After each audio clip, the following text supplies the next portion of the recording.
So welcome back to my YouTube channel tech with RS. आज का जो हमारा जो टॉपिक है, हम एक बक कन्वर्टर पे बात करेंगे। जो मेरे हाथ में आपको दिख रहा होगा आपको ये बक कन्वर्टर। बेसिकली एक बक कन्वर्टर है जो अगर आप जो आईसी यूज करते हो, आईसी 105, बहुत सारे आईसी है, वो छोटी छोटी आईसी जो बहुत जल्दी हीट हो जाती है, तो उसके लिए प्रोफेशनली एक बक कन्वर्टर बना है जो हीट भी नहीं होता है, बहुत प्रॉपरली काम करता है। तो इसमें दो टाइप के बक कन्वर्टर आते हैं, एक स्टेप डाउन और एक step up.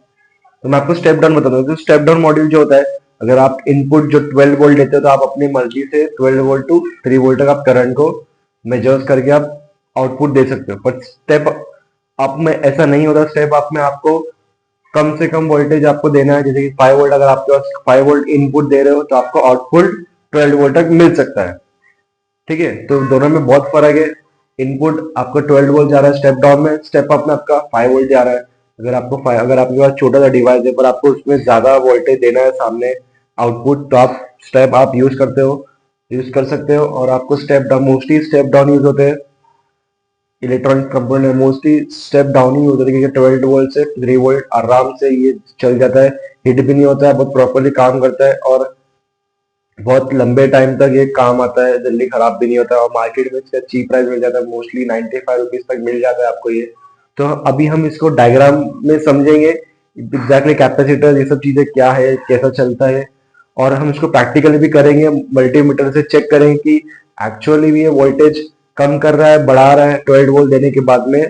So let's go and we will today learn about the diagram. So let's start. तो देखो आज हम देखेंगे स्टेप डाउन मॉड्यूल के बारे में। ठीक है, जैसे कि वीडियो में मैंने बताया हो स्टेप डाउन मॉड्यूल। ठीक है, तभी हम उसको ग्राफिकली समझे कि कैसा काम करता है। तो देखो आपको यहाँ पे दो डायग्राम दिख रहे हैं, एक है 3D मॉडल है और यहाँ पे एक 2D एक ड्राइंग किया हुआ डिज़ाइन। तो मैं आपको पहले समझा देता हूँ। तो देखो वी इन और वी आउट होता क्या है। देखो वोल्टेज इन मतलब आप यहाँ पे वोल्टेज को इंसर्ट कर रहे हो, अगर देखिए फॉर एग्जांपल बैटरी से या कोई भी 12 वोल्ट अडाप्टर से, तो वो इन आप करंट दे रहे हो सर्किट में।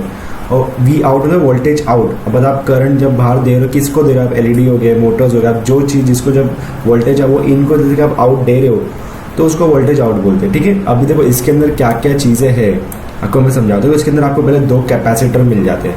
ठीक है, अभी दो कैपेसिटर्स अलग है, दोनों भी सेम नहीं है। एक इनपुट कैपेसिटर है जो करंट अंदर जब आएगा करंट तो इनपुट कैपेसिटर है, और एक आउटपुट जब करंट बाहर जाएगा उसके लिए कैपेसिटर है। ठीक है, ये कैपेसिटर इसलिए होता है कि करंट से वजह से कुछ आपके जो कंपोनेंट्स जो अंदर है वो खराब ना हो जाए, उसके लिए कैपेसिटर लगे होते हैं।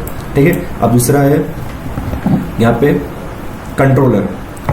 कंट्रोलर देखो बेसिकली इस चीज़ है आप जो सब चीज़ों को बराबर से कंट्रोल करता है, ये इंडिविजुअली सबको करंट पास करता है, वो एक कंट्रोलर है यहाँ पे।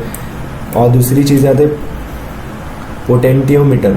अभी ये है क्या, देखो पोटेंटियोमीटर एक 3 टर्मिनल रजिस्टर है। ठीक है, जिसको आप 3 टर्मिनल रजिस्टर भी बोल सकते हो, जो एक स्लाइडली रोटेटिंग कॉन्टैक्ट होता है, जैसे लाइक वोल्टेज डिवाइडर, जैसे कि आपके वोल्टेज डिवाइड होता है, राइट में भी जाता है लेफ्ट में भी जाता है। जो आपको यहाँ पे स्क्रू दिख रहा होगा छोटा सा यहाँ पे गोल्डन, ये रोटेट होता है। आपको राइट में रोटेट करेंगे तो इसका वोल्टेज बढ़ेगा, लेफ्ट में रोटेट करेंगे तो इसका वोल्टेज कम होगा। तो ये पोटेंटोमीटर यही काम करता है। ठीक है, 3 टर्मिनल में करंट को डिवाइड करता है। ठीक है, अभी दूसरा है इंडक्टर। देखो ब्लैक वाला दिख रहा होगा आपको, बड़ा सा बॉक्स जैसा इंडक्टर। अभी इंडक्टर है क्या, देखो इंडक्टर एक इलेक्ट्रॉनिक कंपोनेंट्स है जो एनर्जी स्टोर करता है किसके थ्रू, मैग्नेटिक फील्ड के। मैग्नेटिक फील्ड के अंदर ये एनर्जी स्टोर करता है। जब ये स्टोर करता है जब जाके करंट पास होता है, ठीक है, करंट फ्लो होता है, तो इसका काम यही है एनर्जी को स्टोर करके मैग्नेटिक फील्ड में करंट को फ्लो करना। ठीक है, अभी हम आ जाते हैं डायोड के ऊपर। देखो डायोड तो आपने पढ़ा होगा 12th स्टैंडर्ड में, बहुत सिंपल सा है। एक सेमीकंडक्टर इलेक्ट्रॉनिक कंपोनेंट्स है जो करंट को एकदम प्राइमरी फ्लो करता है डायरेक्शन में, एकदम एनोड एंड कैथोड के फॉर्म में फॉरवर्ड डायरेक्शन में। ये आपको पता होगा 12th स्टैंडर्ड में आपने पढ़े होंगे। डायोड का बहुत सिंपल सा है ये 2 टर्मिनल्स का सेमीकंडक्टर होता है ये। ठीक है, तो आप समझ भी गए कैपेसिटर्स, कंट्रोलर, पोटेंटोमीटर और इंडक्टर और डायोड, ये सब मिलके एक डिवाइस बनता है जो करंट को फ्लो करता है अपने मेजरमेंट से जितना आपको वोल्टेज यहाँ पे सेट करना है पोटेंटोमीटर के जरिए, ठीक है। तो अगर आप इनपुट में 12 वोल्ट दे रहे हो तो आप आउटपुट कितना भी वोल्ट दे सकते हो, 12 वोल्ट के टू 3 वोल्ट आप कितना भी आप अपनी मर्जी से सेट कर सकते हो। स्क्रू के घुमाने के जरिए आप उसको रोटेट करोगे तो इसका वोल्टेज राइट में रोटेट कर इसका वोल्टेज इंक्रीज होगा, लेफ्ट में इसका वोल्टेज तो डिक्रीज होगा। तो बस आज की यही वीडियो थी आपको, आई होप यू अंडरस्टैंड। अभी हम इसको प्रैक्टिकली भी करके देखें तो ये इस डायग्राम के आप मेरी प्रैक्टिकल की वीडियो देखना, आपको सारी चीज़ समझ में आ जाएंगी। So don't forget to subscribe my channel, meet you on the next video with a new topic. So stay tune guys, bye.